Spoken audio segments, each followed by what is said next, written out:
Hey grade 4s, we're going to read Hardy Boys Adventures, Tunnel of Secrets, chapter 15, At Dagger Point. We've been right about our culprit. Being a tunnel-dwelling mole man, we just picked the wrong mole. I knew it from the second the Grandmaster opened his gravelly mouth. The really preposterous thing was how nice Zeke had seemed when he was giving us the lay of the land in Mole Town.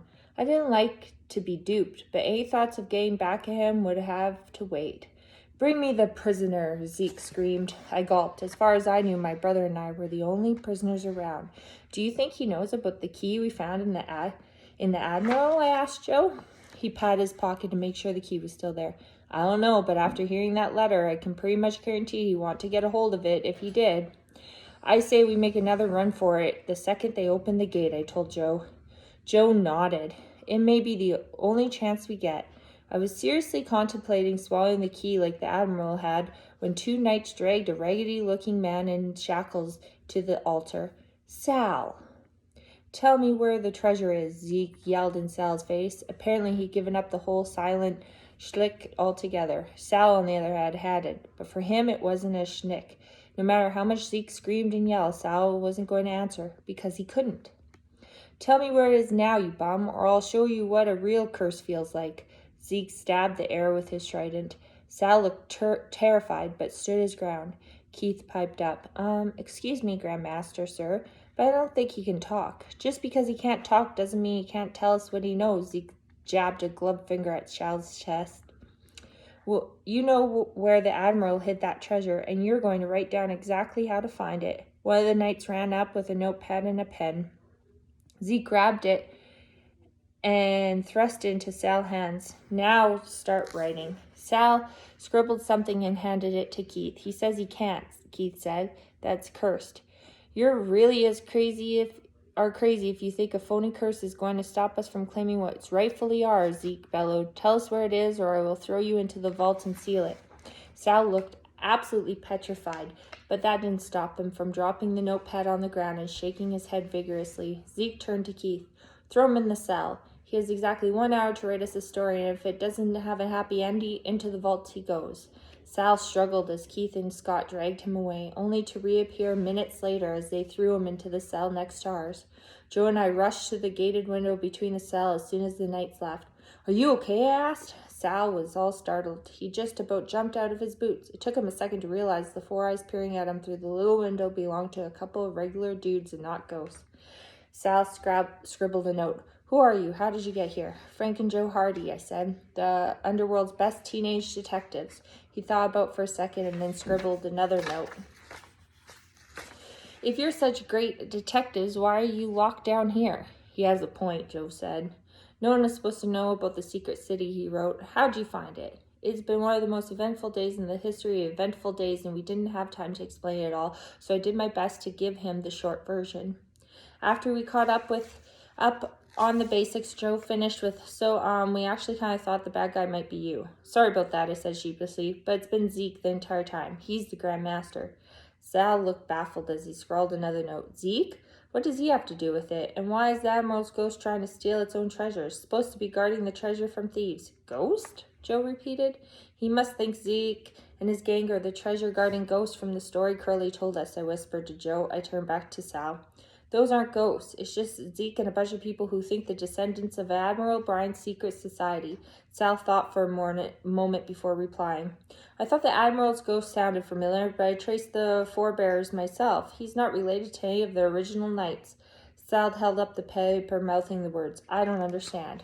We're hoping you could explain it to us, I said. We know you've been obsessed with finding the treasure before your accident, and we know you told your niece that Layla was taken here. Sal wrote quickly, his hand flying across the page. I was sure I only knew about the secret city when I saw the knights carrying away Layla last week. I thought the Admiral had sent his ghost to take revenge on me for opening the vault. So you really have been in there? Joe asked. Sal took a deep breath, closed his eyes, and nodded yes. But how did you get it open without the key? I asked. I planned to steal the key from the statue, but I was able to safe crack the lock on my own, so I didn't have to. Did you take the treasure? Joe blurted. No, Sal wrote with such force that the pen tore the paper. The vault was empty. I read the Admiral's note and knew the curse was real. Sal had been writing fast now, but he really picked up the pace now. I knew that then that my obsession with the treasure was what caused me to be struck mute. It was a warning. Like a fool, I ignored it. I knew my journals I'd find that Grandmaster took vows of silence to protect their identities underground.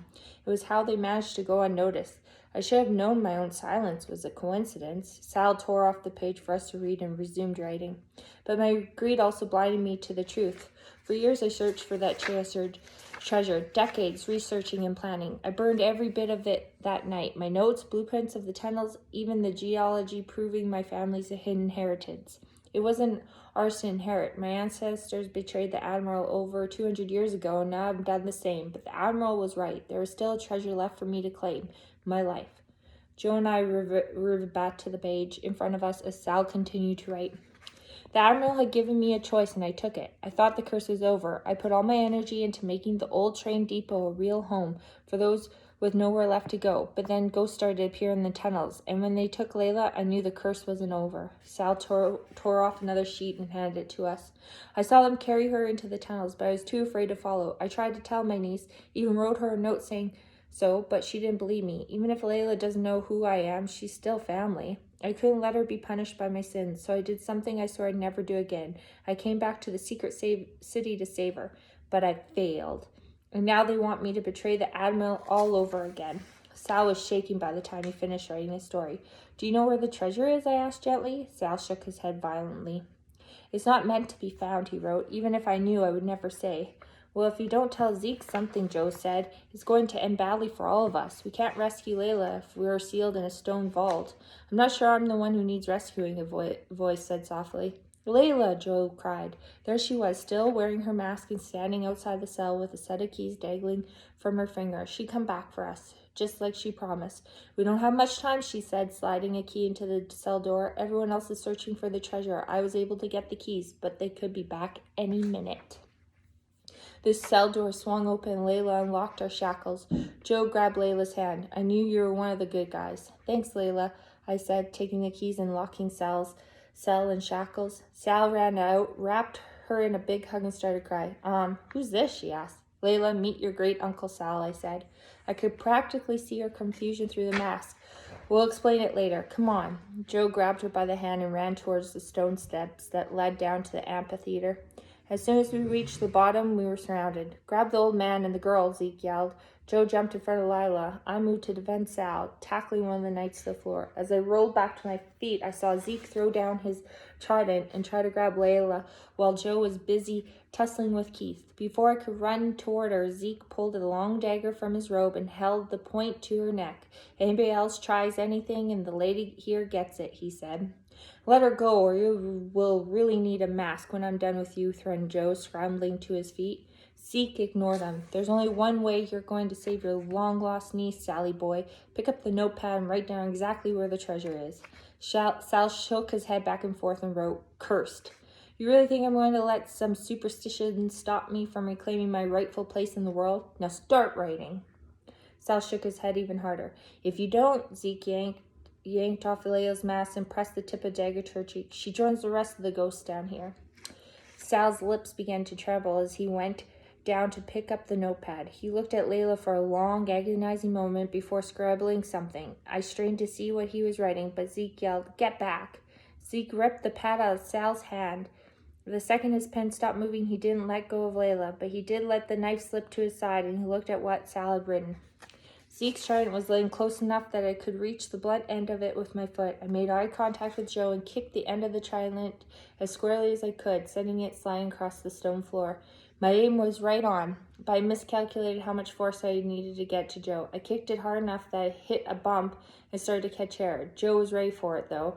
He slammed his foot down on the blunt end just as the trident sailed past, causing the forked end to fly upward, skewering Zeke right in his red-robed rump. Zeke yowled and let go of Layla. Joe dove for her, shoving her out of harm's way. I leaped towards Zeke before he could make a run for it, but one of the henchmen blocked me, knocking me to the ground. A bunch of the knights turned tail, but there was still 5 or 6 ready to defend their Grandmaster, which meant we had our hands full fending off a gang of masked fanatics. Meanwhile, the Grand Master had turned and fled. And that is chapter 15 of Hardy Boys Adventure, Tunnel of Secrets. Stay tuned for chapter 16.